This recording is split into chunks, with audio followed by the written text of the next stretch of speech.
Hey everyone, so in this video, I'm going to show you how to find Chase bank statements online. So this is going to be particularly useful in case you need a bank statement for a certain month and you need to send it over to, let's say, your bookkeeper or tax preparer. So first what you're going to go ahead and do is log onto your Chase app. And so this is what it's going to look like.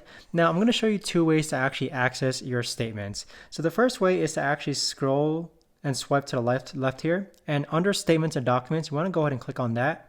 And then here is where you want to click on statements on the upper hand side. So go ahead and click on statements. And then from here, you just want to go ahead and click on the bank account, which you want a statement for. So let's go ahead and click on the first one. Now, this is where you're going to be able to access your statement. So here it's organized by month and year. If you go ahead and click on, let's say, September statement and then open as PDF, as you can see now, it just takes a couple of seconds to actually load. This is where you could actually go ahead and see your bank statement. Now, I'm going to actually show you the second way to access your Chase bank statement online. So we're going to click on done. So if you don't see this statements and documents button that you see right over here, what you could actually do is click on this plus icon. And then what it might look like is that your statements and documents, if you scroll all the way down, is going to appear here. So notice how you can click on this blue check mark and that'll allow you to actually easily access it. So if you want to go ahead and actually scroll and move this upwards, if we exit out of here, now your statements and documents is going to be the first kind of hot link that you see on your app.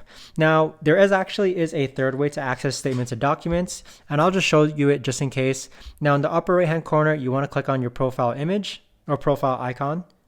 And then go ahead and scroll down to where it says Document Manager. So under Document Manager, you're going to see this button called Statements and Documents. Now from here, you're basically at the same window in which you appeared before. So you just want to click on Statements and then click on the account that you want statements for. And then from here, you just want to go ahead and scroll down and select the month in which you want a statement for.